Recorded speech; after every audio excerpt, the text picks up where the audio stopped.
ज्ञान की प्राप्ति जिसके द्वारा हो, जो मुक्ति का हेतु हो जाए, मोक्ष का मार्ग परिलक्षित कर दे, उसी को भागवत जी कहते हैं।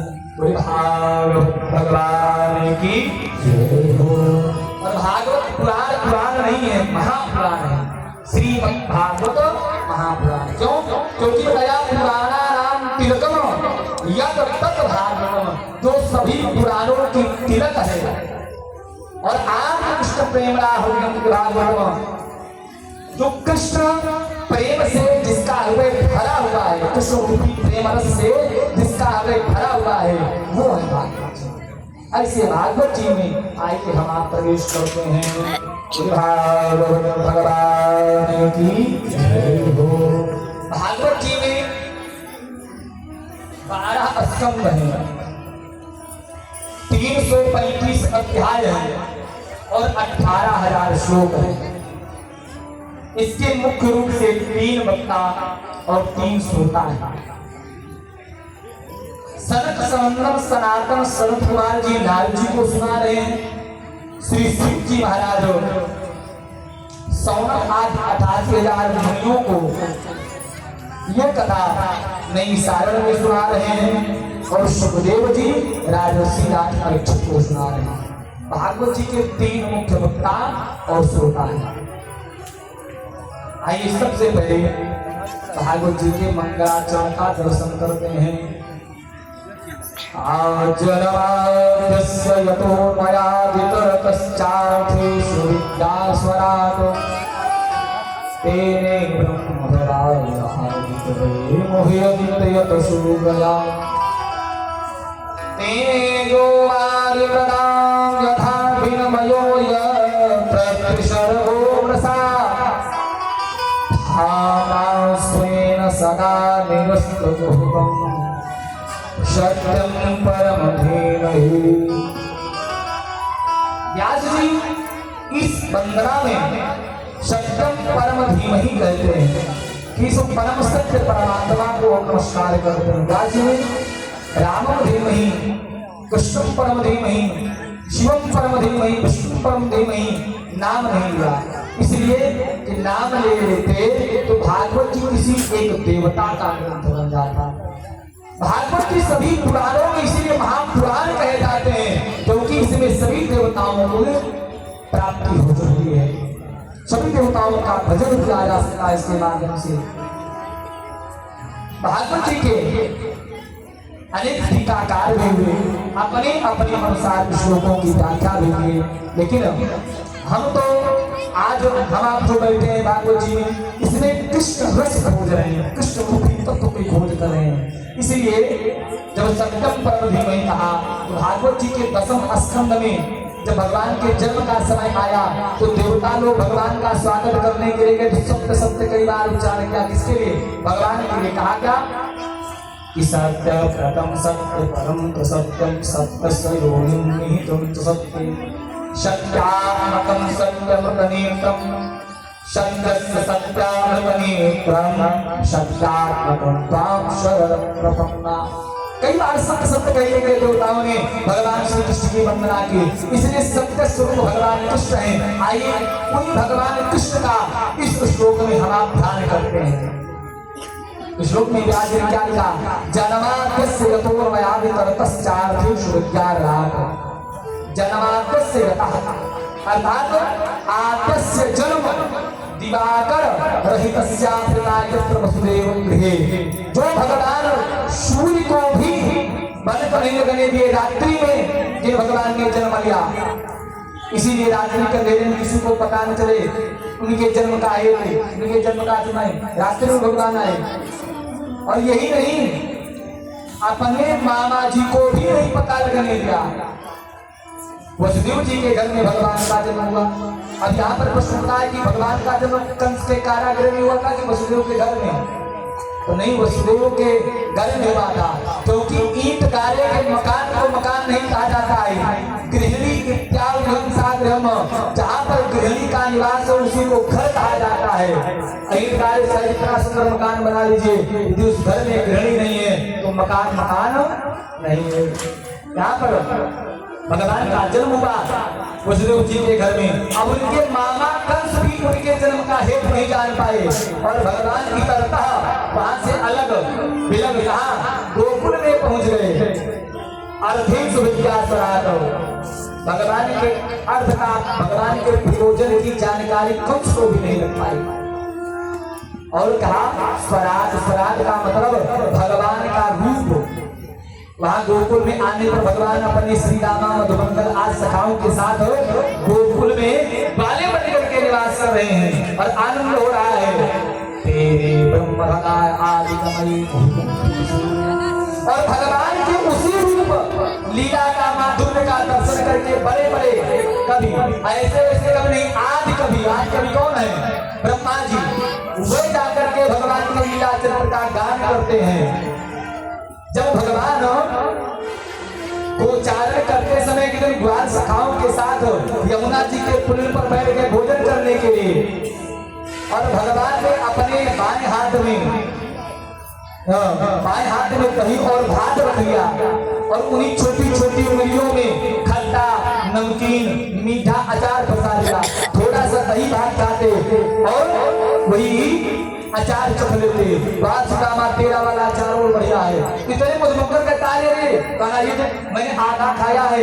मेरी मैया ने बहुत सुंदर लड्डू बनाया, इस लड्डू को खा लो, देखो बहुत सुंदर लड्डू है। और भगवान वो लड्डू खा लेते।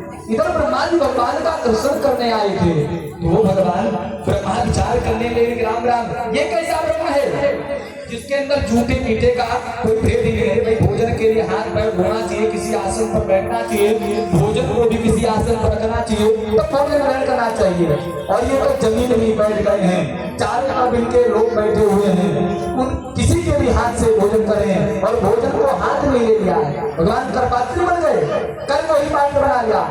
तो ब्रह्मा जी को बहुत आश्चर्य हुआ। तो ब्रह्मा जी ने क्या किया? भगवान के रूप को जानने के लिए, भगवान के तत्व को जानने के लिए उनके जितने गाय बछड़े थे सब का हरण कर लिए। और जब भगवान बछड़ों की खोज में गए तो गायों का भी हरण कर लिया।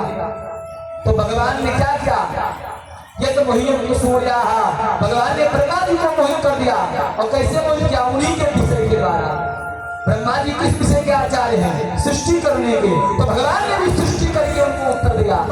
भगवान स्वयं ही बाल बाल बन गए, लाठी बनता कपड़ा बन गए, गोपाल बन गए।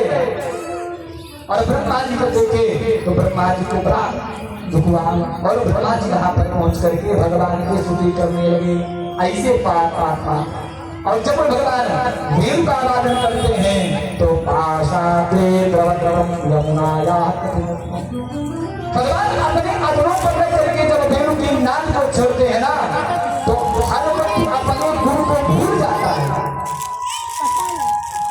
पास आते गिरिराज जो गोवर्धन जी का पर्वत है, पर्वत का गुण का होता है कठोर, वह गिरिराजी द्रवीभूत तरंगों में गिरने लगते हैं, बहने लगते हैं।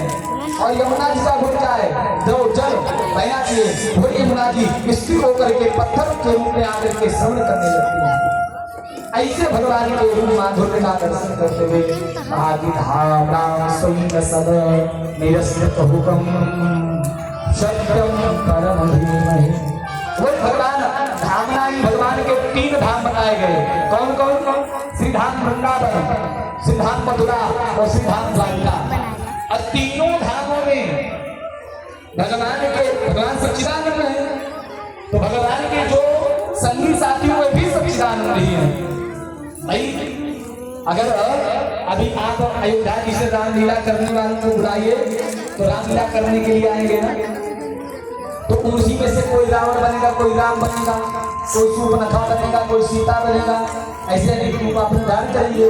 वृंदावन से किसी आचार्य के मंदिर को बुलवाइए, आप रासलीला करने के लिए कोई कृष्ण बनेगा, कोई कंस बनेगा, कोई पूतना, कोई बलराम। इसी एक ही परिवार के सब लोग हैं, अनेक प्रकार की लीला करें। ऐसे तो श्री रामा मधुमंगल है, कहाँ वृंदावन है और मथुरा में अक्रूर वसुदेव आज जो है, और वहाँ द्वारिकापुरी में जो रुक्मिणी सत्यभामा आदि हैं, ये सब भी उन्हीं सच्चिदानंद स्वरूप ही है। और भगवान के साथ लीला का संवर्धन कर रहे हैं। ऐसे लीला पुरुषोत्तम भगवान सत्य स्वरूप श्री कृष्णचंद्र जी को ध्यान हम आप ध्यान करते हैं। गुरु कृष्णचंद्र भगवान की जय हो। भगवान को ध्यान करने से यहाँ पर क्या बताया? मत्सरा निर्मत्सराणाम सताम, यानी निर्गता मत्सरा एघाति निर्मत्सरा, जिसके अंदर से मत्सर निकल जाए उसी को निर्मत्सर आ जाता है। मत्सर निकल जाए अंदर। देखिए मत्सर और मच्छर में बहुत अंतर नहीं है। मच्छर क्या करता है? ऊपर से काटता है और मत्सर अंदर से काटता है। इसका इतना बड़ा मकान कैसे होगा, इसकी इतनी बड़ी दुकान कैसे हो गई? ये भी एक मच्छर है, अंदर से काटता है, लेकिन अंतर इतना है। और बाहर वाले मच्छर को तो हम भगा सकते हैं, खाद करके हटा सकते हैं, लेकिन अंदर वाले मच्छर की कोई खाद ढूंढने की दवा नहीं है। ये जब काटने आप शुरू कर देता है, किसी ने इतना बड़ा आयोजन कैसे किया, इसके पास इतना बड़ा मकान, इतना बड़ा होने इतनी बड़ी दुकान, ये काम कैसे कर सकता है? इस वाले मच्छर से बचने को ही कहा गया, हिंसा से बचाया। इसी से जो बच जाता है वही उस समय स्वरूप परमात्मा को प्राप्त बताया कि कंचन तजना सहज है सहज त्रिया का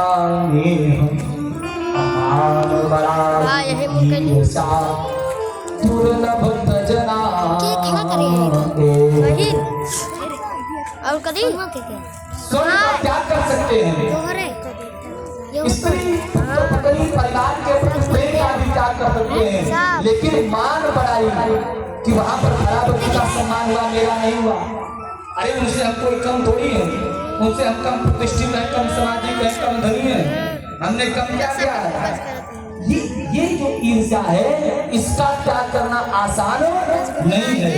क्यों? क्योंकि हम आप माया के वशीभूत हो चुके हैं। इस माया से बचने के लिए क्या करें? तो कहा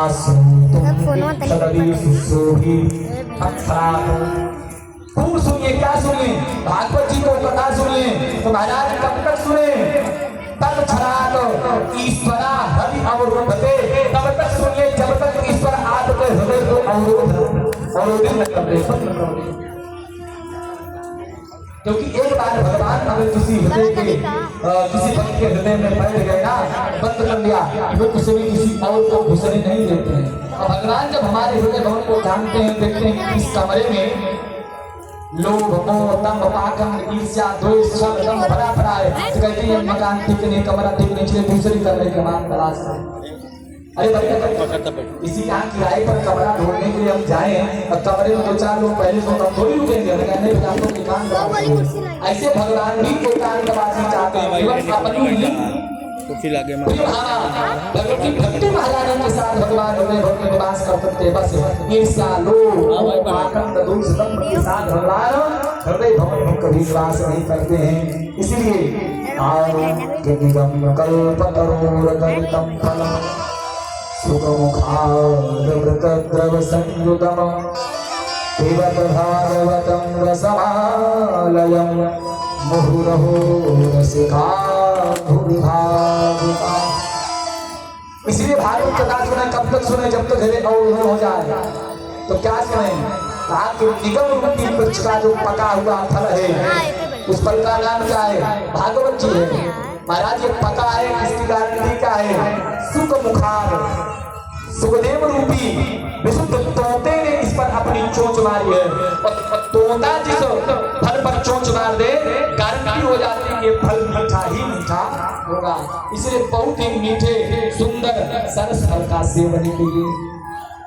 कहा महाराज फल तो खाया जाता है, आप पीने के लिए क्यों कह रहे हो? कहा भैया पीने के लिए कह रहे हैं क्योंकि कोई और दूसरा फल होता है, उसमें गुठली होती है, छिलका होता है, लेकिन इस फल में कुछ फेंकने वाला गुठली छिलका ही नहीं है। इसको तो बस जितना पाओ पीते जाओ पीते जाओ। तो महाराज इसका पीने का अधिकारी कौन है? तो रसिका भूभाविका। अरे अरे इसको अरे अरे भावो आप आइए। मानो किसी ने कहा महाराज केवल रसिक और भावुकों को आप क्यों बुला रहे हैं? कहा इसलिए बुला रहे हैं भैया कि किसी व्यक्ति को अगर प्यास न लगी हो, आप उसको पानी दे दीजिए तो पूछेगा महाराज वो पानी कैसा है, कुएं का है, नलकूप का है, नल का है? नहीं महाराज नल का है तो हम नल का नहीं पीते, हम तो आरो वाला पीने, आरो का ये कौन से आरो का है, दुनिया भर के प्रश्न करेगा, लेकिन वो पानी पिएगा नहीं, उनको प्यास नहीं लगती है। लेकिन कोई रेगिस्तान में फंस गया हो, अब उसको आप किसी तालाब का भी चल दीजिए तो कोई प्रश्न नहीं करेगा, तुरंत पीता जाएगा। तो ऐसे जो रसिक जन है, भगवान के रस के रसिक हैं, जो भावुक हैं, उनको मैं पूरा नाम चाहता ये ताकि सुख तो कोई भी सकता है। क्यों? ये रस स्वरूप है, रसो वैसा आशा भगवान का रस स्वरूप है। इसलिए हे भावुकों आइए अब इस कथा को व्यास जी चारों करते लगते हैं। ऐसे क्षेत्रे सदा संपादया सक्रम स्वर्गाय लोकाय सह स्वसमासक पावन पवित्र पुण्य नई साधन की धरा पर शौनक आदि 88,000 वर्जन श्री महामनि सुख जी के साथ मिलकर के 1000 वर्ष पर्यंत तक चलने वाले स्वर्ग प्राप्ति की कामना से सत्य नाम के युद्ध का आयोजन किया। इसी पावन भूमि में शनकादिकों ने, शौनकादिक मुनियों ने सूत जी को प्रणाम करते कहा, महाराज अब आप हमारे मन की भ्रांति को दूर कीजिए। यहाँ पर सूत जी से सौनक आदि 88,000 मुनियों में सौनक जी उनकी अगुवाई करते हैं, प्रश्न करते हैं पुंसाम एकांतता से से तुम हे महाराज हमारा आपसे क्या प्राणी मात्र का कल्याण विषय है। बैठा था 7 तो बहुत से हैं, मनुष्य के पास समय कम है, तो सभी शास्त्रों का सार क्या है। और यदि भगवान सर्व समर्थ है, इस जगदीश है, तो वे अवतार कर लेते हैं। अरे भाई जिनके संकल्प मात्र से सृष्टि का सृजन हो जाता है, जिनके इच्छा मात्र से सृष्टि का पालन पोषण होता है और भ्रुकुटी टेढ़ी करने मात्र से संपूर्ण संसार का लय हो जाता है, उन परमात्मा को अवतार क्यों लेना पड़ता है। और जब अवतार लेना पड़ता है तो भगवान ने कितने अवतार लिए। यदि भगवान धर्म की स्थापना के लिए अवतार लेते हैं, तो जब भगवान धर्म की स्थापना करके संसार का त्याग करके जाते हैं तो धर्मात्म शरणं गता, तो धर्म किसकी शरण में जाता है। ये इच्छा प्रसन्न है किंतु श्रेया शास्त्र सारा कह स्व अवतार प्रयोजनम किम कर्म के अवतारास धर्म कम शरणं गतः। धर्म किसकी शरण में जाता है।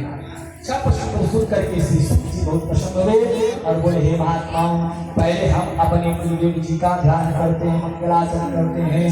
अपने गुरुदेव जी का ध्यान करके सुख जी कहते हैं यम तत् प्रजंतमं प्रीतमपि कृत्यं वैपायनो विरहातर आधारो पुत्रे तन्मयतया भेदो सर्वभूत हृदयं मुनिमानतोऽस्मि आसानुभावमखिल सुखसारमेका मध्यात्मदीपं मदते सदानन्दं संसारिणां करुणयाः पुरां गुह्या उपयाकुरु मुनिनां। तो श्लोकों में श्री सुखदेव जी का बड़ा उदाहरण यम जब प्रजंतम अनुपेतम अपेत कृत्यम, जो जन्म लेते ही और प्रजंत यानी जिनका उच्च कोटि का वैराग्य था, जन्म लेते ही जो संसार का त्याग करके चल पड़े, ऐसे सुखदेव जी महाराज का तो सरल स्वभाव था। सुखदेव जी अपनी मां के गर्भ से जन्म ही नहीं लेते, 12 वर्ष बाद जन्मे, क्योंकि सुखदेव जी को ये पता था कि जैसे हम जन्म लेंगे माया के चक्कर में पड़ जाएंगे, और माया के चक्कर में जब जीव पड़ जाता है तो समाप्त हो जाता है। कहा ना कि भूमि पर डाबर पानी, भूमि पर डाबर पानी, भूमि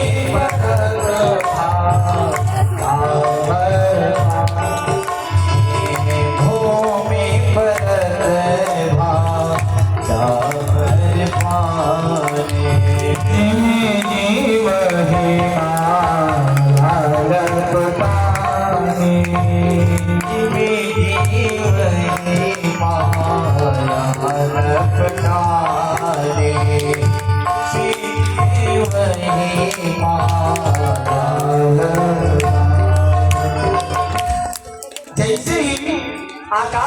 निर्मल धार पृथ्वी पर आती है और जो भी पृथ्वी के स्पर्श में आती है मलिन हो जाती है।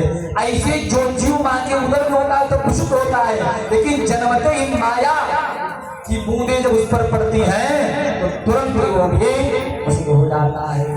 इसलिए माया का त्याग करना, माया से बचने का प्रयास करें। बताया कि माया को सब कोई भजे, माया को सब कोई भजे और माधव भजे नको, अजो कला माधव भजे तो माया चेरी। माया माया का यम। अरे भगवान के मंदिर में खड़े होते हैं और कामना करते हैं कि लक्ष्मी जी हमारे घर पर आए।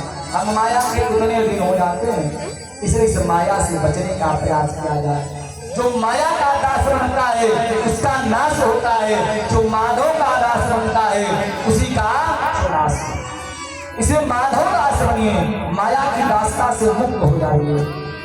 व्यास जी जब पुत्र को देखा सुखदेव जी को कि बैराग हो गया, घर जा रहे हैं, जन्मते ही तो पीछे पीछे दौड़े, पुत्र पुत्र पुकार रहे हैं, लेकिन सुखदेव जी ने कोई उत्तर नहीं दिया। वृक्षों ने उत्तर दिया। वृक्षों के उत्तर से व्यास जी की माया का समापन हुआ और व्यास जी लौट करके आते हैं। ऐसे सब श्री सुखदेव जी को प्रणाम करते हैं। आले भाग नारायण नमस्कृत्य नरं चैव नरोत्तमम् देवी सरस्वती व्यासम ततो जयमुदीरयेता। भगवान नारायण नर देवी सरस्वती व्यास जी की वंदना करके कहते हैं कि सावै पुंसाम परो धर्मो यतो भक्तो भक्तो अहे पिता प्रसदाया मांसम प्रसीदति। पूज्य कहते हैं कि वो प्राणी मात्र का एकमात्र परम धर्म है कि भगवान के चरणों से प्रेम। भगवान से प्रेम तो हम सब करते हैं, परंतु कब करते हैं? जब कोई काम पड़ता है तब करते हैं। भगवान से प्रेम तो सब करते हैं, लेकिन अहेतु क्या, बिना किसी हेतु के, बिना किसी कारण के परमात्मा से प्रेम करना ही एकमात्र जीव का परम धर्म है। जन्म त्याग वैराग्य ज्ञान हेतु हर कोई वैरागी है। यहाँ पर रामचरितमानस में 3 तरह के साधु बताए गए हैं। लात से बात से और बात से घात से और लात से। सबसे पहले साधु कौन है? राम जी। पिताजी की आज्ञा मान करके 14 वर्ष में साधु बन गए, सन्यासी बन गए। दूसरे नंबर के साधु भरत जी, जिनको आघात हो गया कि हमारे भैया हमारे कारण बैरागी बन गए, साधु बन गए। और तीसरे नंबर के कौन? लात के साधु कौन है? विष्णु जी। पूरे जीवन भगवान का भजन करते रहे, लेकिन सोने की लंका में लंका का त्याग नहीं किया। जब रावण ने एक लात मारी तब सोने की लंका का त्याग किया। तो ऐसे हम सब बैरागी हैं, लेकिन कब? अगर कोई आपत्ति आई तो चलो उठाए। लेकिन जैसे ही स्टेशन पर पहुंचे तुरंत बबुआ की याद आ गई, हमारे बिना सोएगा कैसे, खाएगा कैसे, उसको तो नींद भी नहीं आती, हमारे पास हमारा नाती सोता है। तुरंत वहां से वापसी। हम मरकत स्वभाव के बैरागी हैं। हमारा स्वभाव है कि हम भी बैरागी, लेकिन कैसे? मरकत स्वभाव के बैरागी हैं। जब घर में हुई खटपट तो चलो बाबा जी के मठ पर। अगर घर में खटपट हुई तभी मठ याद आता है, अन्यथा नहीं याद आता है। लेकिन हमको करना क्या चाहिए? जीव का धर्म क्या है? परमात्मा के चरणों से प्रेम करना, लेकिन अहेतु क्या, बिना किसी हेतु के, बिना किसी कामना के। ये जितना भी धर्मानुष्ठान हम सब करते हैं ये सब परमात्मा में ही समर्पित कर देना चाहिए, परमात्मा के लिए ही करना चाहिए। लेकिन ये सब धर्म कैसे करें? शरीर की सुरक्षा करते, शरीर माध्यम हमको दिखाएगा बात क्या, हमको दिखाएगा क्या। इस जीवन रथ में 10 घोड़े लगे हैं। घोड़ों का नाम क्या? इंद्रिय रूपी घोड़े हैं। इन इंद्रिय रूपी घोड़ों को बेलगाम न होने दीजिए। इन इंद्रिय रूपी घोड़ों की लगाम अपने पास नहीं रखिए। आगे शिव जी कहते हैं उस तत्वरूप परमात्मा को जानने के लिए भजन्ति तत्त्वविदस्तदत्तम आपको हम उस तत्व स्वरूप परमात्मा को बताते हैं कि एकम सविप्रा बहुधा वदन्ति, वो ब्रह्म एक ही है और लोग बहुत सा कहते हैं। जैसे कबीरदास जी के नाम में और तुलसीदास जी के नाम में कोई अंतर नहीं, केवल इतना अंतर है कि कबीरदास जी के राम जी निराकार पार ब्रह्म है, तुलसीदास जी के राम महाराज दशरथ अयोध्या नरेश दशरथ जी के पुत्र हैं। बाकी दोनों भजन राम ही करते हैं, दोनों में अंतर केवल इतना है, कबीरदास जी निराकार ब्रह्म का की उपासना करते हैं और तुलसीदास जी सगुण साकार ब्रह्म की उपासना करते हैं। वो परमात्मा एक ही है, केवल उसके रूप भेद अलग अलग है। जैसे बिजली इस तार में आ रही है, इसकी जानकारी हमको कब हुई, जब बल्ब बिजली तब। लेकिन तार में जो बिजली आई है उससे पहले भी बिजली थी, लेकिन हमको ज्ञान नहीं था। वैज्ञानिकों ने उसको उत्पन्न किया, तार के माध्यम से पहुंचाया। बिजली पहले भी थी लेकिन हमको पता नहीं था, वैज्ञानिकों ने उसको तार के माध्यम से संचालित किया, पता नहीं किया। लेकिन तार वाली भी बिजली हमको नहीं दिखाई पड़ रही है, हमको कब दिखी, जब बल्ब जली तब। ऐसे निराकार बाल ब्रह्म परमेश्वर की सत्ता यत्र तत्र सर्वत्र अंग से लेकर परमाणु तक व्याप्त है। हमको तो वो भी नहीं दिखती, कौन सी जो निराकार सगुण ब्रह्म है वो भी हमको नहीं दिखाई पड़ता है। निराकार तो ब्रह्म कौन से हैं, जिसे गुसाई बाबा हुआ, शंकर जी का मंदिर हुआ, हनुमान जी, ये सब निराकार ब्रह्म है। हमको कौन दिखाई पड़े, जिनका जन्म हुआ, जिनकी जन्म चर्चा हमको सुनाई पड़े, जैसे राम जी, कृष्ण जी, राज काली जी, हम उस सगुण साकार सगुण साकार और उसने भी देख। कोई कहता है हम भगवान कृष्ण के उपासक हैं, कोई राम के उपासक हैं, तो अपनी उस दिव्य रूप परमात्मा को प्रकट, जो परमात्मा सर्वव्यापी है, जगत वासी उस परमात्मा को प्रकट कीजिए। 40 रुपया रख, ये मत सोचिए भगवान प्रकट होने वाले नहीं हैं, भगवान प्रकट होंगे, केवल हमको आपको प्रयास करना है, प्रकट करना है। अरे वो परमात्मा भगवान के, गणेश जी के, सरस्वती जी के ध्यान में नहीं आते थे, अरे वहाँ जाओ, वेद पुराण नेत नेत कह करके थक जाते थे। वो परमात्मा कृष्ण रूप में जब आए तो बालिनियों के कहने पर नाचते थे, थिरकते थे। बालियां कहती थी काना एक रोना तुमको हम मक्खन की दूंगी, जरा एक बार ठुमका लगा दो, और भगवान ठुमका लगा देते। दबाओ भी जोल ना बाबू का कर गणेश महेश एक दबाओ ना, हमारी खत्म हो देखो भिजवाई सुरेश हो जाहि अंतर धावे सीधी गया हूँ माय छछिया पर छाछ बना। नहीं हमरे पास का भी एसेंस का एक ऐसा पर लगे बड़े बड़े देवता जिन परमात्मा का ध्यान करते हुए तक जाते हैं, उनके ध्यान में प्रभु नहीं आते हैं। वे परमात्मा पूरा हीर छोरियों के कहे हाथ से ठुमका लगा केवल परमात्मा को भाव से प्रकट करने वाली आवश्यकता है। वो भगवान रहते कहाँ है, तो भगवान हर जगह है। कहा ना कि हरि व्यापक सर्वत्र समाना,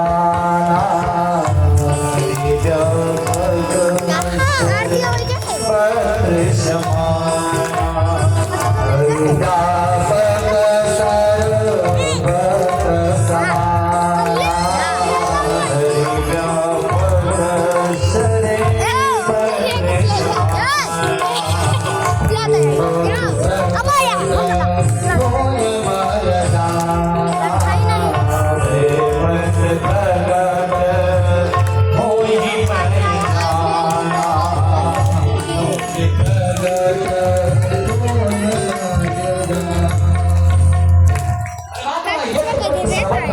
लेकिन वो प्रकट कैसे होंगे, तो प्रेम से। प्रहलाद जी की निष्ठा ठंडे में थी, भगवान वहां प्रकट हो गए। ध्रुव जी की निष्ठा जंगल में थी, भगवान वहां प्रकट हो गए। इसलिए भाव के साथ भगवान का निष्काम मत भजन पूजन करना चाहिए। हमको इसीलिए बड़े भाग मान सुतन पावा, सुर दुर्लभ सब ग्रंथ हिलावा। असाधन धाम मोक्ष कर द्वारा पाए जही सवारा। ये मनुष्य रूपी शरीर का है, साधन है काय का, मोक्ष के दरवाजे का। मोक्ष रूपी दरवाजा काहे से खुलेगा? इस शरीर रूपी साधन से जब हम यत्न करेंगे, प्रयास करेंगे, तब अब उस परम तत्व के विविध अवतार हैं। व्यास कहते हैं, तुलसी महाराज कहते हैं 24 प्रमुख अवतार हुए हैं, अंसा कला अवतार लेकर के, और 10 भगवान के प्रमुख अवतार हैं। कौन कौन से? मत्स्य कूर्म वराहाश्च नारसिंहो वामना रामो रामस्य कृष्णः बुद्ध कलकी तथैव च। 10 अवतार भगवान के प्रमुख हैं, बाकी अंश और कला अवतार मिला करके 24 प्रमुख भगवान के अवतार हुए हैं। चलो जी पूछते महाराज, आप जिस भागवत जी का हमको उपदेश करें, इस भागवत की रचना कब की, कहाँ की, किसने की? कहाँ सावधान हो किसने? द्वापरे समनु प्राप्ते त्वति ये युग पर्ये छाता पराशरा योगी वासव्या।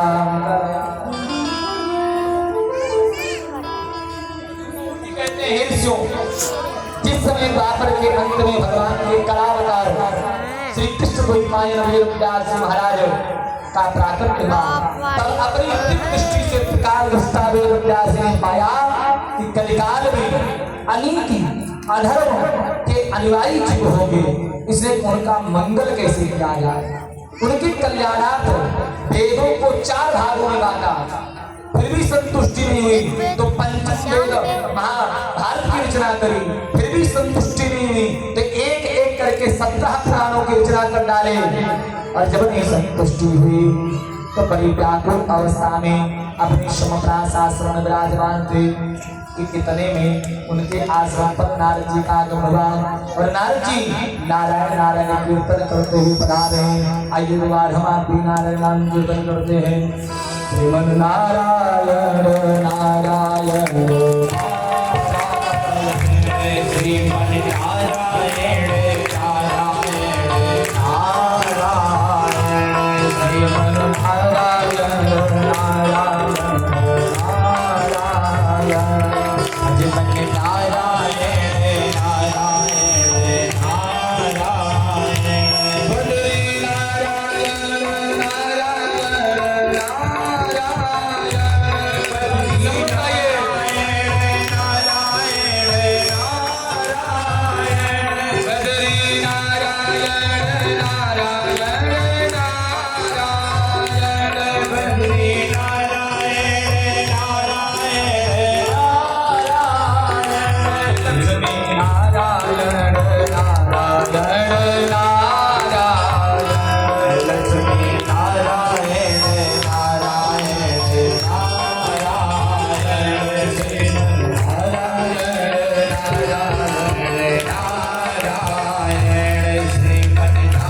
करते हुए व्यास जी के यहाँ देवर्षि नारद जी का दर्शन करके व्यास जी ने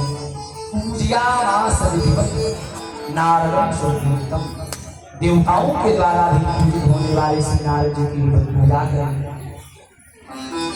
इतने में नारद जी ने जब व्यास जी के मुखमंडल की आभा प्रभा का दर्शन किया, तो व्यास जी से नारद जी पूछते हैं, शरीर महाभाग भवता कच्चिदात्मना परिपुष्यति शरीर आत्मा मानस एवं।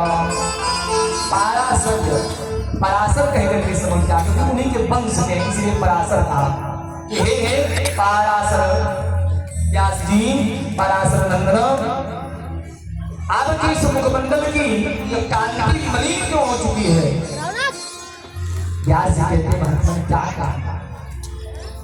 इतनी 4 वेद की रचना मैंने की, पंचम वेद महाभारत 17 पुराण एक एक करके मैंने रच डाले, लेकिन न जाने क्यों मेरे मन में ऐसी बात छुपती रहती कि मुझसे कुछ अछूता है, ऐसा कुछ जो मैंने अभी तक किया ही नहीं है।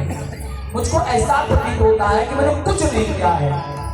तो नारद जी हंसते हुए कहते हैं, अरे दास जी आपने सब कुछ दिया, लेकिन अभी भगवान कृष्ण की कथा तो नहीं देखा। शास्त्र कहता है आकाशात् पतितं तोयं यथा गच्छति सागरं सर्वदेव नमस्कारं ईश्वरं प्रतिगच्छति। जैसे आकाश से जो जल गिरता है वो बरेली से नाली में, नाली से नाले में, नाले से नदी, नदी से कहाँ पहुँचता है? समुद्र में पहुँच जाता है। ऐसे भगवान कृष्ण को नमस्कार किया जाए तो मानिए सभी देवताओं का प्रणाम सुनाई होगा, लेकिन यदि कृष्ण वंदना नहीं हुई देवताओं की सारी वंदना अधूरी हो जाती है।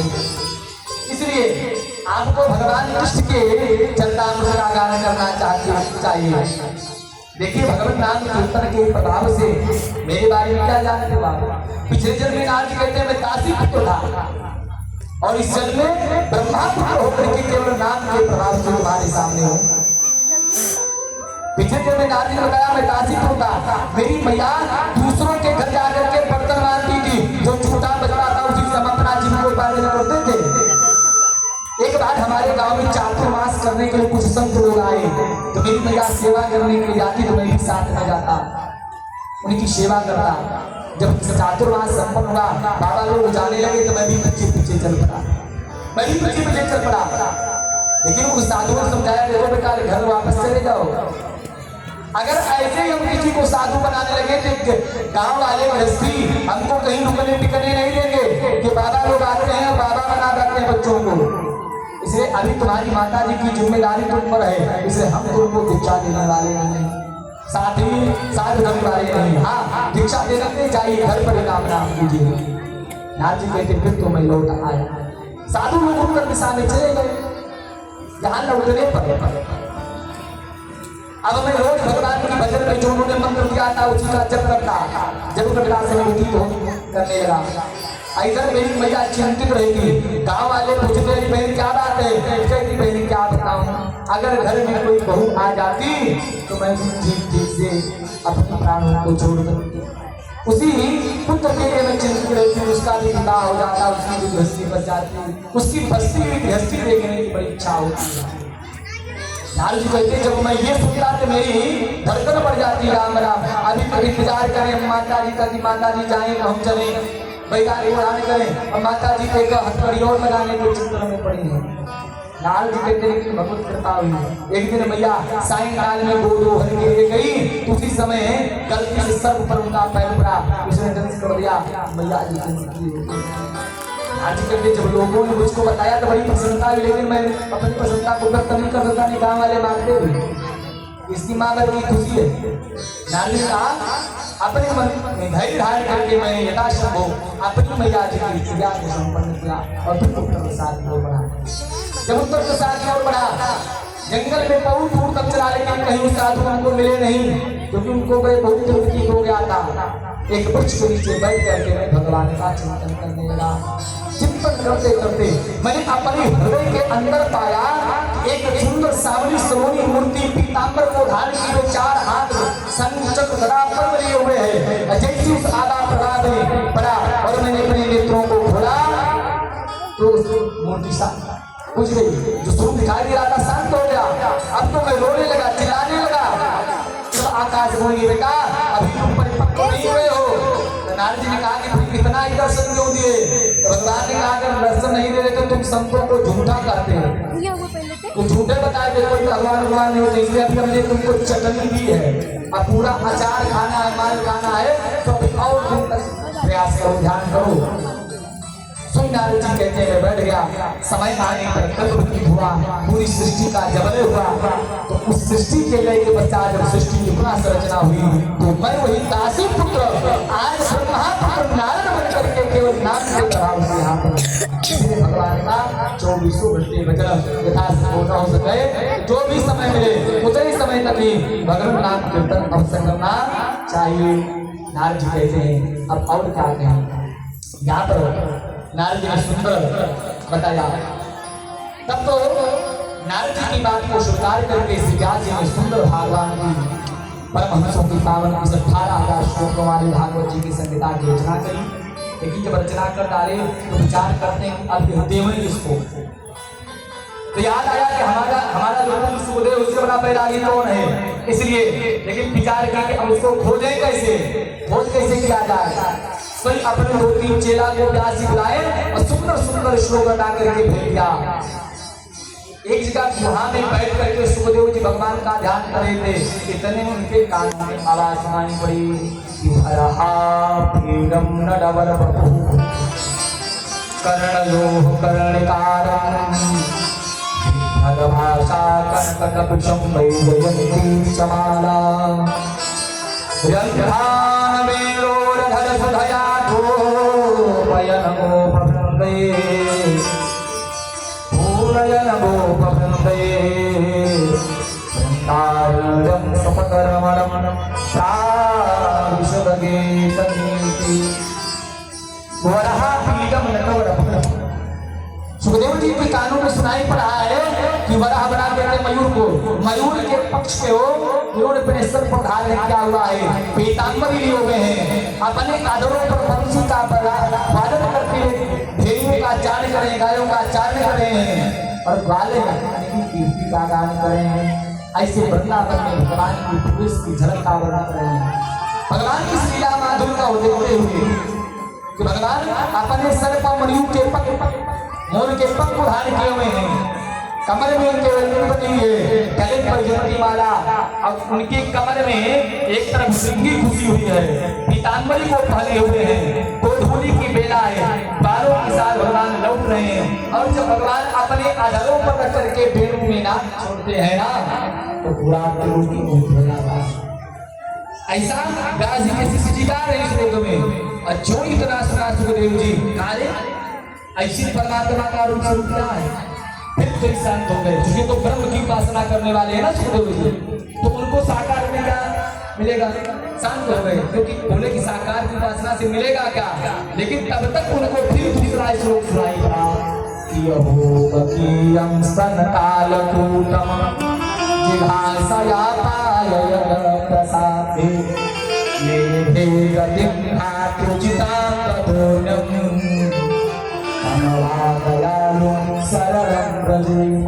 अरे ऐसा और कौन दूसरा दयालु होगा।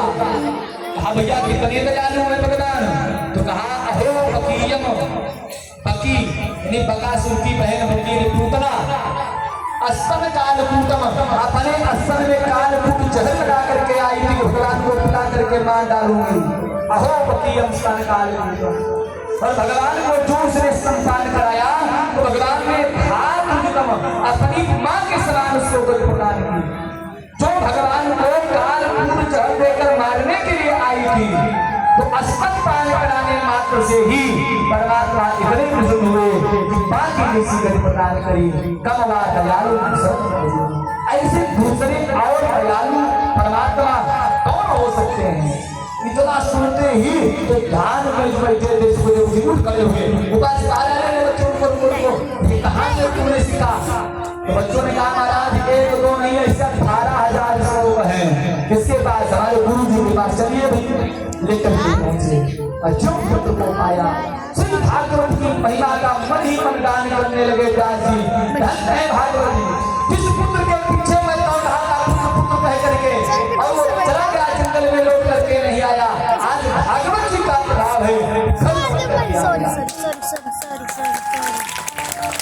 व्यास जी खूब प्रसन्न हुए और सुंदर 18,000 अश्लोकों वाली 52 संहिता का अपने सुखदेव को वाचन कर याद सुखदेव जी को सॉरी के सिलवाने याद कैसे निकलने बच गया सॉरी जी से सौमन कहते महाराज, ये जो आप कथा हमको सुना रहे आपने बताया सुखदेव जी ने पहली बार परीक्षित को सुनाया था, कब और कैसे सुनाया था इसका भी वर्णन कीजिए। कौरव संजयानाम पीरे स्वधो भगवान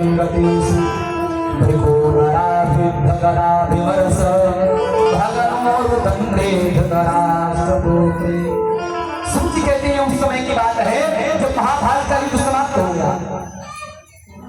भीम की गदा से दुर्योधन की जटा टूट गई और वो खड़ा हुआ अपनी मृत्यु की प्रतीक्षा कर रहा था, क्योंकि दुर्योधन को श्राप था वैसे मारने वाले से नहीं मरेगा। उसको एक ही समय जब हर्ष और विषाद, दुख और सुख दोनों होगा तभी उसकी मृत्यु हो सकती है। कि इतने में उसका मित्र अश्वत्थामा आया और कहता है मित्रों क्या बताएं, तुम्हारी सुख को देख करके तुम्हारी सुख को मैं मुझे देखा नहीं जाता है, कोई ऐसा काम मुझको बताओ जिससे कि कुछ मैं तुमको सुख पहुंचा सकूं। दुर्योधन कहता है क्या बताएं, मुझको मरने का दुख नहीं है, पांडवों के विजय का भी दुख नहीं है, दुख केवल इतना है कि मैं 100 भाइयों के साथ महाभारत में आया था, एक भी नहीं बचे।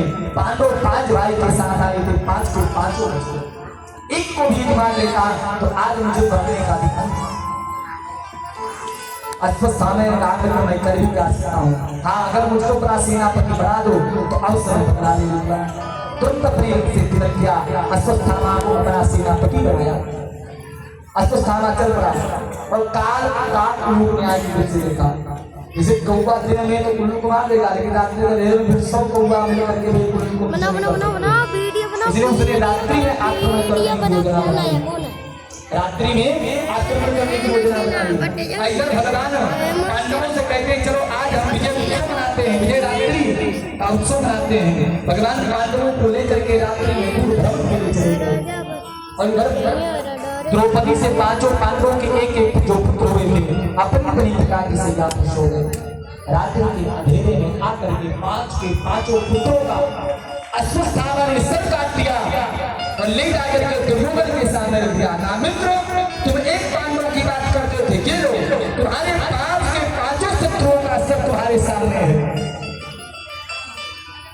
दुर्योधन बहुत पसंद हुआ कि 5 पांडव मर गए, लेकिन तुरंत दुर्योधन को याद आया अरे भीम का तो शरीर बच चुका है, कर नहीं सकता। दुर्योधन कहता अश्वत्थामा से मित्र दिखाओ दिखाओ मुझको सब दिखाओ, और जो देखा तुरंत उसके दुख का पारावार नहीं रहा। अरे अश्वत्थामा तूने ये क्या कर दिया, मेरे वंश में किसी पानी देने वाले को भी नहीं छोड़ा तुमने, अरे इन बच्चों को तुमने मार करके बड़ा घोर अनर्थ कर दिया, इन बच्चों को नहीं मारना था। जैसे ही दुर्योधन ने सुना कि 5 पांडव मर गए उसको प्रसन्नता हुई, और जैसे ही देखा कि 5 पांडव पुत्र थे उसको दुख हुआ, हर्ष और विषाद दोनों एक साथ हुआ। उसी समय दुर्योधन का प्राणांत हो गया। और इधर दुर्योधन का प्राणांत हुआ, इधर अश्वत्थामा बनने लगा कि अब बचने वाला नहीं।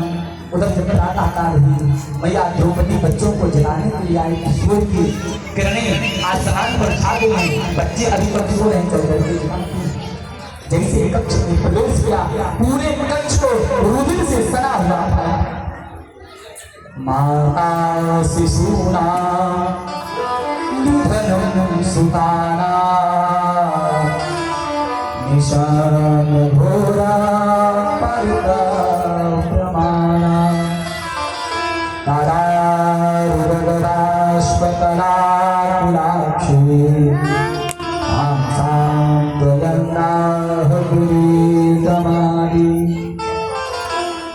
द्रौपदी हाहाकार करती हुई विलाप करने लगी, हे कहियो ऐसा दुख तुमने क्यों दिया, एक एक नहीं बल्कि 5 पुत्रों को एक साल तुमने अपने पास दिया। पुत्रों के शोक में आज भैया द्रौपदी के विरह की दशा का क्या वर्णन करा जाए। इतने में जब अर्जुन आदि पांडव आए और आया तो भगवान ने बताया अवश्य अश्वत्थामा का काम है। तुरंत अर्जुन कहते हैं उसको अश्वत्थामा को मैं छोड़ने वाला नहीं। अर्जुन भगवान को साथ लेकर के अश्वत्थामा का पीछा करा तो पीछा करते करते जैसे अश्वत्थामा ने अपने पास हाथ अर्जुन को देखा तो ब्रह्मांड छोड़ दिया। आगे ब्रह्मांड को आता हुआ देख करके अर्जुन घबराए। भगवान ने कहा क्यों घबराते हो, अरे कांटे का उत्तर कांटे से, भाले का उत्तर भाले से, ब्रह्मांड छोड़ा ब्रह्मांड छोड़ो। भगवान का क्या बात ही अर्जुन ने ब्रह्मांड छोड़ा। जो दोनों ब्रह्मांड टकराए तो मानो ऐसा होगा कि पूरी सृष्टि ही समाप्त सृष्टि समाप्त हो जाएगी। भगवान ने तुरंत अर्जुन कहा कि शांत भी कर दो, क्योंकि दोनों विद्यार्थी थे जिनको अर्जुन ने दोनों ब्रह्मास्त्र वापस लिया और दौड़ करके अश्वत्थामा को पकड़ा, ला करके अपने हाथ में पकड़ लिया। भगवान ने कहा विप्रबंधु अंतर्गम, अरे इस ब्राह्मण को छोड़ना नहीं। अर्जुन कहा महाराज मारना तो है ही है, इसको छोड़ने वाला मैं भी नहीं हूँ, लेकिन मैंने द्रौपदी को जब ऐसे उसी के सामने मारूंगा। और जैसे ही द्रौपदी के पास लेकर के आए, अश्वत्थामा को पलट गया। जो द्रौपदी ने झुक करके देखा कि सामने अश्वत्थामा पड़ा है, उसका हाथ बना हुआ है, रोती लगती हुई द्रौपदी मेरा दौड़ती है, अरे मुंजदाम ऐसा ब्राह्मण हो ब्राह्मण हो, अरे छोड़ दो, वो ब्राह्मण है, हमारे गुरुपुत्र है, गुरुपुत्र गुरु के समान ही होता है। अर्जुन बोले द्रौपदी तुम ये कह रही हो, अरे तुम्हारे 5 पुत्रों की हत्या करने वाला ये हत्यारा है, पातकी है, उसको कहती हो छोड़ दो, कैसे छोड़ दूं मैं इसको? अरे तो अपने पुत्र भूल गई। द्रौपदी कहती है हे आर्यपुत्र, मैं अपने तुमको भूली नहीं, लेकिन मैं नहीं चाहती जिस पुत्र के शोक से आज मैं इस विधा में पड़ी हुई हूँ, पीड़ा का भोग करी हूँ, वो तो मेरी गुरुमाता कृपी को हो नहीं पाएगा। कदाचित संसार में किसी भी मैया को पुत्र की पीड़ा का अनुभव करना पड़े। अरे जो गुरुदेव भगवान तुम्हारे सारी विद्या हे पार्वती को प्रदान कर दी, जो अन्य शिष्यों को मैं नहीं दिया, ये उन्हीं गुरुदेव भगवान का पुत्र है। उनके बारे में विचार करो, गुरुमाता के बारे में विचार करो।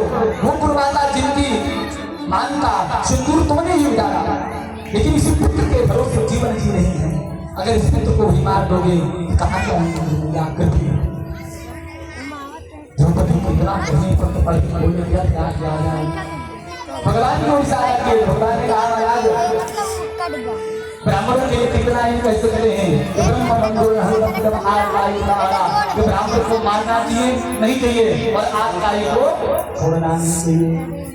अर्जुन चुप में पड़ने कहा तेरी बातें नहीं करता है, सोई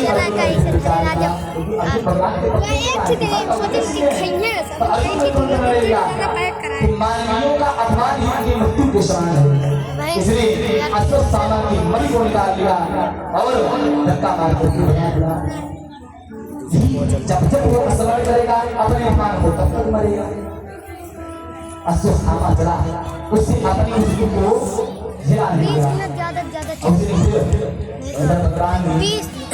बहुत सुंदर पांडवों को गति पर बिठा करके तीन बार सुंदर जी उतरवाए, ये शब्द नजर आकर के एक दिन पुराण विचार के अब द्वारिका के लिए चलना चाहिए। कहाँ गए थे? अब हमको द्वारिका के लिए प्रस्थान करना चाहिए। जैसे भगवान हम पर एक भगवान का लड़ाई करी जाता था कि इतने में अभिमन्यु की पत्नी उत्तरा दौड़ी आई और कहती है महान योगिन देव देव जगतपते आनंद भगवती चक्रवर्ती परस्परम।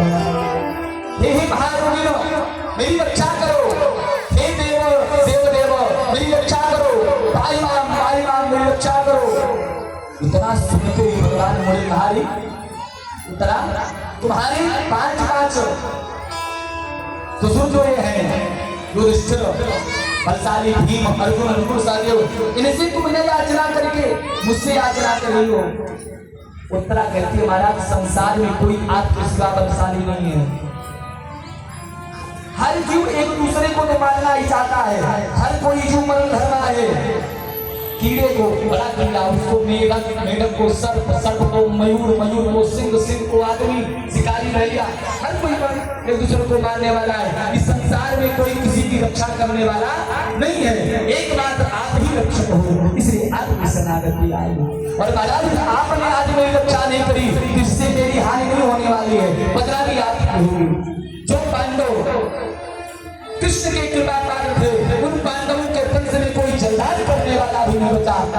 मुझे मेरी चिंता नहीं महाराज, मेरे गर्भ में शिशु की चिंता है।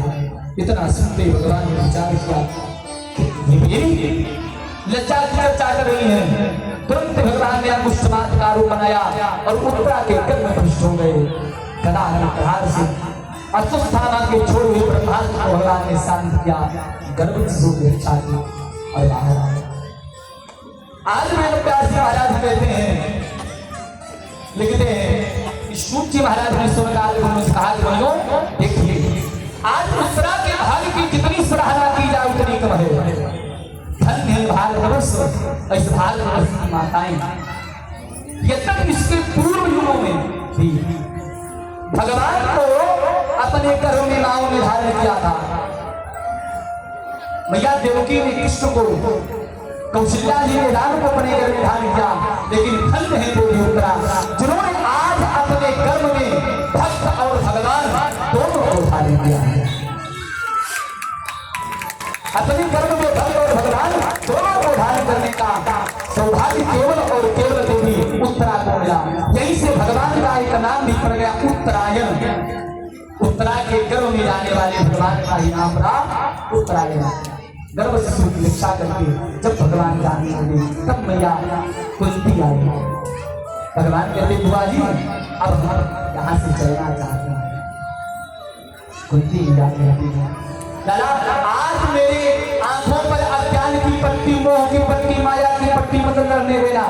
बार बार मैंने तुमने परमात्मा का दर्शन किया, लेकिन हर बार तुम अपनी सी मीठी जुबान से बुआ बुआ कह करके ना मेरा ज्ञान समाप्त कर देती हो। कहती हैं कि हे गोविंद अपनी पाद पद्मों का मुझको आश्रय प्रदान करो। नमस्ते पुरुषं पावात्मीश्वरं प्रकृतिपरम।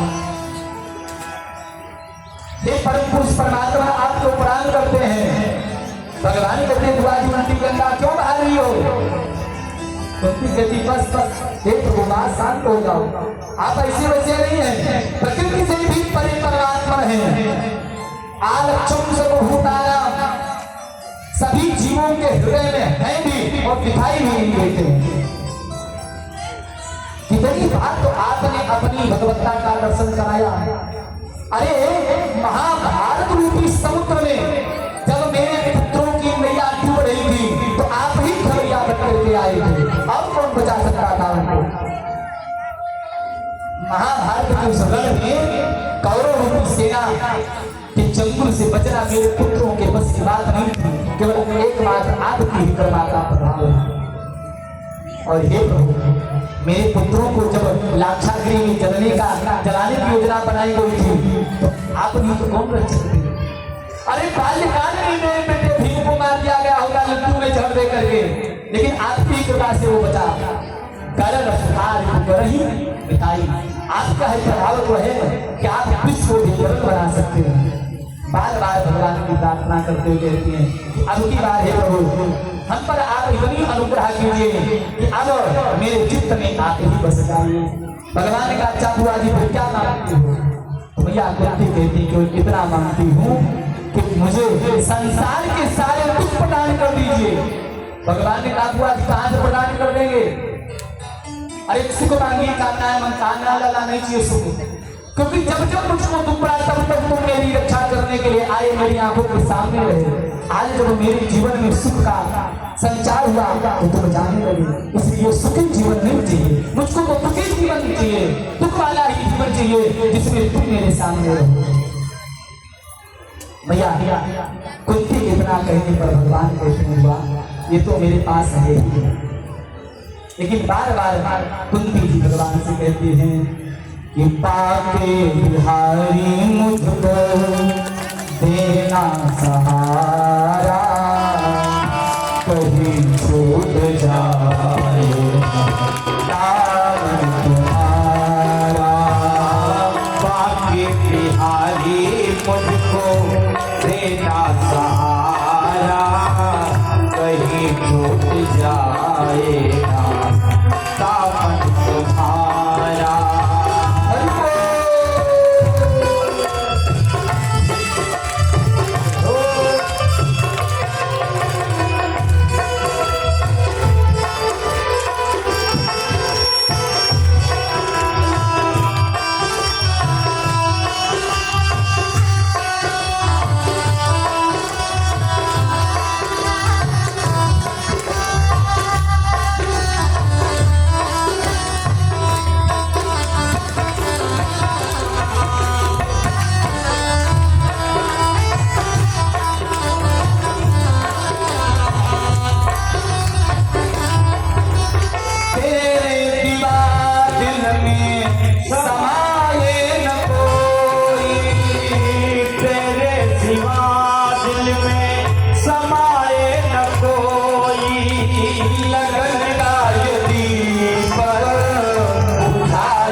इशारों से मुझे को बुलाती है दुनिया, इशारों से मुझे को बुलाती है दुनिया। तेरा उसको है इशारों से प्यारा, तेरा मुझे को है रावणों से प्यारा।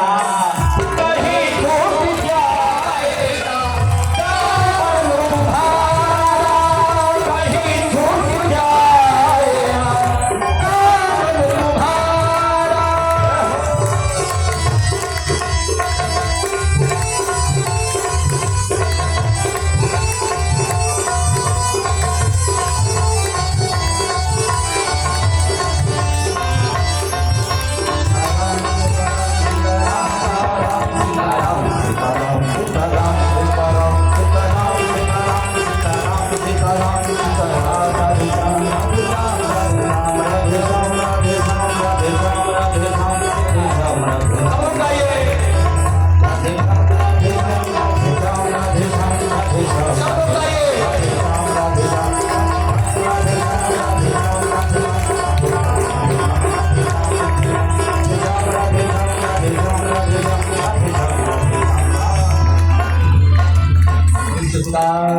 भगवान की जय हो। आइए सर्वप्रथम सबसे पहले हम आप भगवान को सदाशिव को स्थान में आरती करते हैं, फिर आगे सब लोग अपने स्थान पर खड़े जाए और भगवान की आरती करेंगे।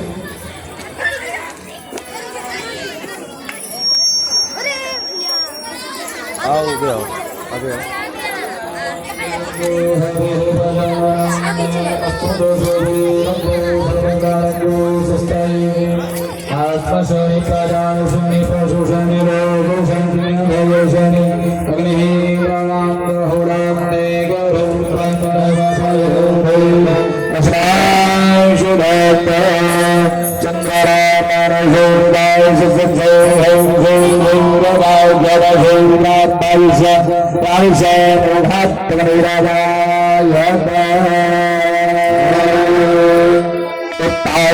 आरती समझ की आरती पापियों को पाप से है तारती।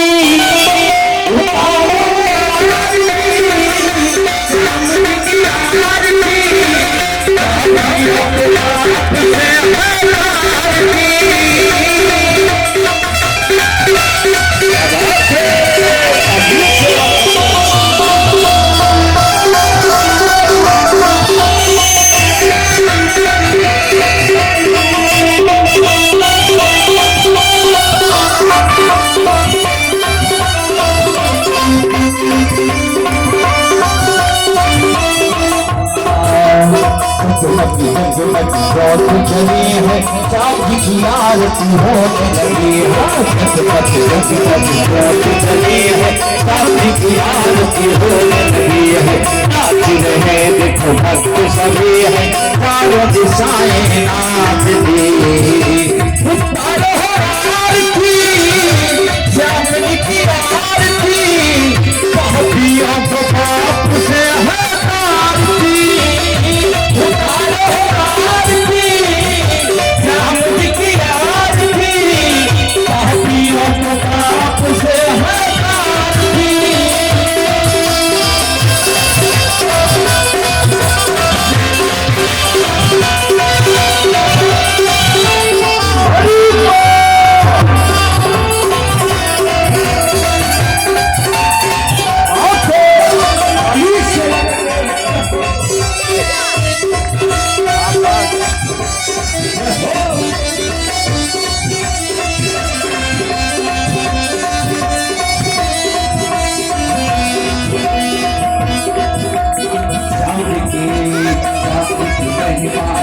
निराली है आयत बार गया नहीं खाली है, सबसे निराली है आयत बार गया नहीं खाली है। सबसे की आरती पारने वाली है, सबके कष्ट उतार के उतार हो आरती चाँदी की आरती पापियों को पाप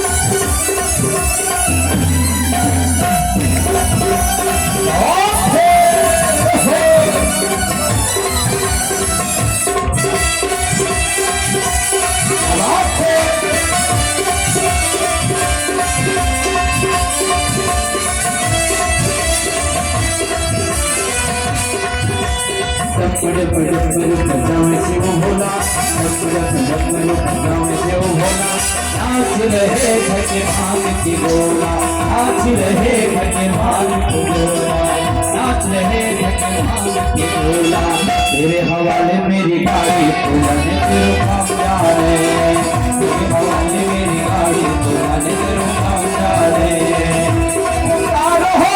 आरती श्याम जी की आरती से है आरती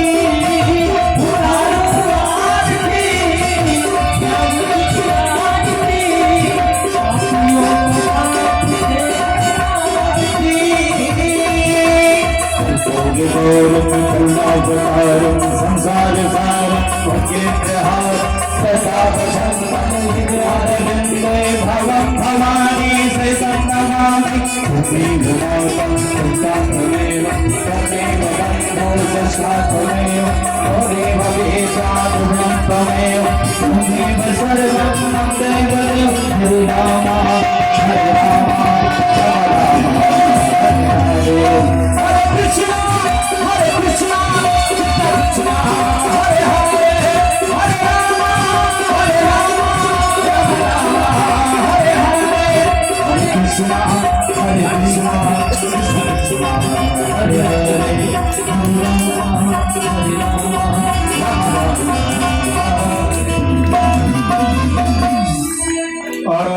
समर्पयामि जले शीतलीकरणं हस्तोपक्षाल्य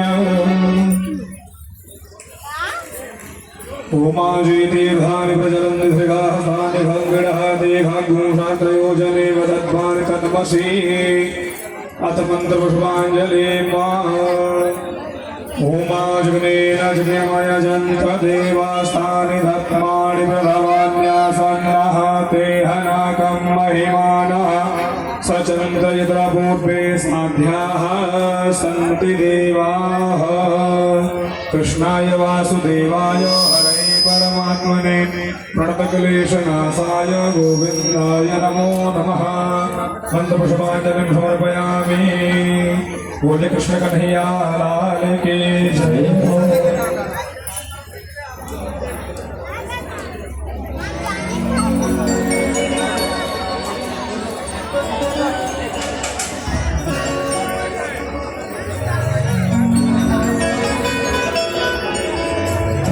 बोले कृष्ण कन्हैया लाल की जय हो। भागवत भगवान की जय हो। व्यास जी महाराज की जय हो।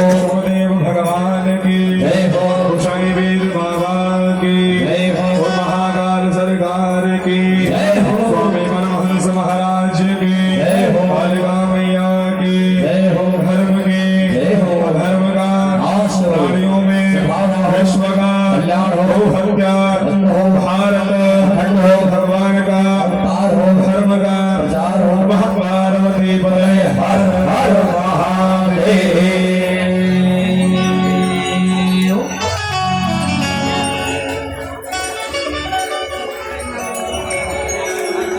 आप सभी भक्त अपने स्थान पर बैठे रहें। आपके पास आरती एवं प्रसाद पहुंच रहा है। आप आरती और प्रसाद लेते ही जाएं। जैसा कि आप सबके द्वारा आयोजित श्रीमद् भागवत कथा ज्ञान यज्ञ जो कि गोसाई वीर बाबा असीम अनुकंपा से प्रारंभ हुई है। आज द्वितीय दिवस द्वितीय लीला में वहाँ बैठे हैं यहाँ पे। जैसा कि यह कथा एक लोग की नहीं है, पूज्य महाराज सिंह बताया यह कथा हमारे आप सबकी है। तो इस कथा में आप लोग आवें, कथा को श्रवण करें, कथा को भव्य एवं दिव्य बनाएं और जो आपसे हो सकता है आप सभी भक्त कथा में सहयोग करें, दान करें, तन मन धन किसी प्रकार से दान करें। और जो भक्त हमारे यजमान बनना चाहते हो वह भक्त कमेटी के सदस्यों से मिले और यजमान बन सकते हैं, क्योंकि जन्मांतरे भवे पुण्यम तदा भागवतम लभेत। जब हमारे आपके जन्म जन्मांतर युग युगांतर के पुण्य जब उदय होते हैं तब हमको आपको श्रीमद् भागवत कथा श्रवण करने को मिलती है। कल पूज्य महाराज श्री ने बताया कि यह जो कथा है यह देवताओं को भी दुर्लभ है, और अगर हमको आपको सुलभ हुई है तो हम आप इसका खूब लाभ उठावें। लाभ उठाने का मतलब यह है कि कथा सुने, कथा में यजमान बने, कथा में सहयोग करें, दान करें, कथा के भंडारे में सहयोग करें, क्योंकि आप सबके ही सहयोग से यह कथा पूर्ण होगी। कथा कोई एक व्यक्ति नहीं करा सकता ना, सबकी कुछ ना कुछ सहयोग सबका होना चाहिए कथा में। और जैसा कि कुछ विशिष्ट गण आए हैं जिनके आने से हमारा यह पंडाल गौरवान्वित हुआ है, जैसे कि सूबेदार रमापति मिश्रा जी, यदि आप हमारी आवाज को सुन रहे हो तो व्यासपीठ से आशीर्वाद प्राप्त करें, आवे व्यास मंच पे। और लाल जी शुक्ला पूरे भोपाल, आप भी आवे। श्री बद्री प्रसाद मिश्रा जी सैदापुर, यदि भी आप हमारी आवाज को सुन रहे हो आवे व्यासपीठ से आशीर्वाद प्राप्त करें। हरिशंकर मिश्रा जी भाऊघर, यदि भी आप भी हमारी आवाज को सुन रहे हो तो व्यासपीठ पे अवश्य आवे। अजय कुमार तिवारी जी जो कि अमेठी से पधारे हैं भैया, वह भी आवे। राकेश पांडे जी अगहर, एडवोकेट अमित शुक्ला जी, रत्नेश पांडे जी, लल्लन पांडे जी पनरी, राम सुंदर तिवारी जी पनरी, श्री राम जी टाणा पनरी, चंद्रमोहन शुक्ला जी पनरी, उदय भान शुक्ला जी पनरी, बुद्धू तिवारी पनरी, उमा शंकर तिवारी जी ककुआ से जो पधारे हैं, आप भी आवे पूज्य व्यासपीठ से आशीर्वाद प्राप्त करें। गोपाल काका जी जो कि ककुआ से पधारे हैं, आशीष मिश्रा जी पूरे दया, विवेक मिश्रा जी मिश्रपुर जो कि अध्यापक भी हैं, पूनम पाल जी सहायक अध्यापक हैं, आप भी आवे। महेश मिश्रा जी, यदि भी आप हमारी आवाज को सुन, एडवोकेट महेश मिश्रा जी, यदि भी आप हमारी आवाज को सुन रहे हो तो व्यासपीठ से आशीर्वाद प्राप्त करें। आगे डॉक्टर योगेंद्र द्विवेदी जी गोसाईगंज से आए हैं, आप भी आवे। डॉक्टर हनुमान तिवारी जी गोसाईगंज, विजय शुक्ला जी अमेठी से पधारे हैं, आप भी आवे।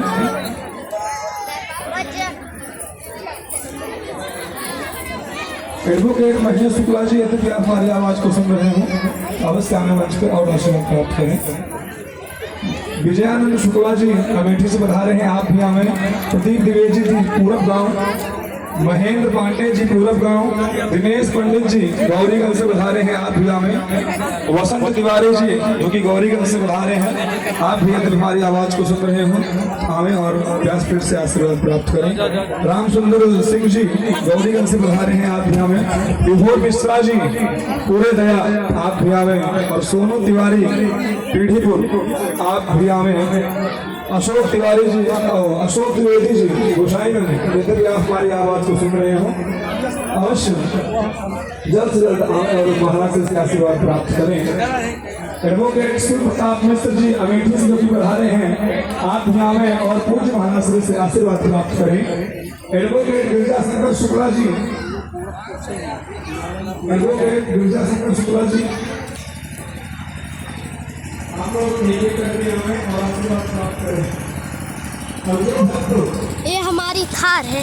महाराज से चाहते हैं